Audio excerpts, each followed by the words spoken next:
it could all be over for Bricks Minifigs. Hey guys, welcome back to the channel. Today we're going to be talking about Bricks Minifigs' financial situation because it's not looking good. If you do go on to enjoy this video, please leave a like, subscribe to the channel. We're so close to 2,000, and hype the video as it spreads the message far and wide. But let's get into this crazy update. Mr. McNeff, the Bricks Minifigs CEO, could be going bankrupt. With all the stores failing to produce the money they were, with all the ongoing legal stuff that's costing them a lot of money, this could honestly be the end of Bricks Minifigs. But the big story in this video is the fact that Bricks Minifigs had that deal with Lego. And as far as we're aware, they still have that deal, and it started in April 2026. Now, obviously, we didn't know if the deal would go through, but it seems like it did, and it seems like they're still in that deal. What this means is each individual store can put in an order for brand new releases for release day. They order it through corporate, they obviously then pay corporate for the stock, and then corporate pay Lego. Well, that's where the big problem came in. As we know, August 1st was absolutely huge for Lego releases. I think there was over 80 new sets, and stores obviously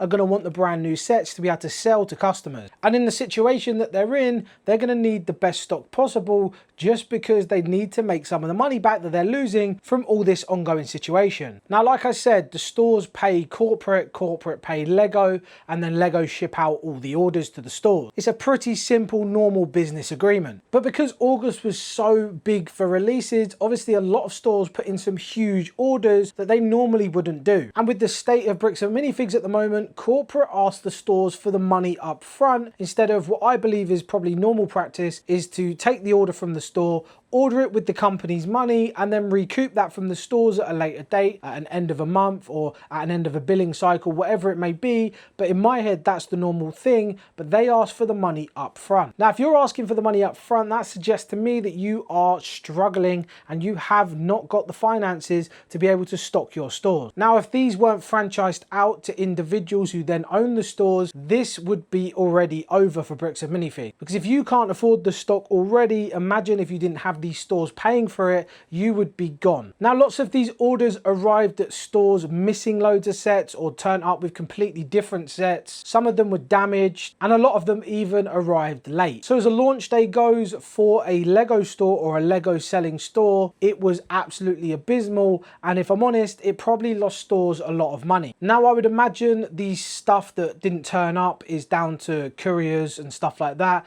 but the stuff that turned up that was completely wrong, I would imagine is corporate's fault. Maybe just ordering stuff that was cheaper. I don't know what the inventory was. I don't know the sets. We're never going to know what the inventory was, as we still don't even know what the inventory was for a lot of the stuff that's been sold of Brian's already. But it seems like there was a lot of confusion from corporate. Then obviously it went to Lego. Lego sent it out. Lego probably haven't done anything wrong. They tend to do everything pretty by the book, and I've never had an issue ordering from Lego, and I know a lot of people haven't either. So yeah, I would imagine it's the courier's fault and corporate's fault, the reason there's lots of things mixed up, missing and damaged. Now, because of this, Bricks Minifigs actually paid Lego late. So that would probably be the reason for the late arrival of some of these products to the stores, because obviously they were waiting for all the stores to send them the money because they just didn't have the finances to order it. Now, if you don't have the finances to order stock to your stores, whether they're franchises or not, something is going terribly wrong. And at the start of this, you were a very profitable company. So this does prove that the boycott ban is kind of working. They're losing lots of money, and obviously the legal case is losing him lots of money as well. One Bricks Minifigs store owner actually said that BAM are in a huge financial struggle and they will be unlikely to survive. Other BAM owners have also said that McNeff has gone completely silent. He's not reached out via message or email to anyone. There's been radio silent from him for weeks now, which says that he's under a lot of pressure, and he knows that this situation has got way out of his control now. What were those steps he sent out? The stages of this would die down, and it hasn't. And obviously his master plan, his plan that he had with the stages, has backfired. He now has to try and get himself out of this bad situation that he's in, which honestly I think is the reason he's gone silent, because there is no way out of this. If you're struggling now financially, which was the only thing you really had, you know, at the start of this you thought you could bully people financially, and now you're struggling financially, it just shows that they are probably not going to survive this long term. Now, obviously the legal case is going on as well, so when and if he loses that as well, that will cost him a lot of money and also might even end up with prison time for him and a few others. Who knows? But yeah, his life could be over in a matter of weeks. I think the actual first court case, or one of them, is coming up very soon.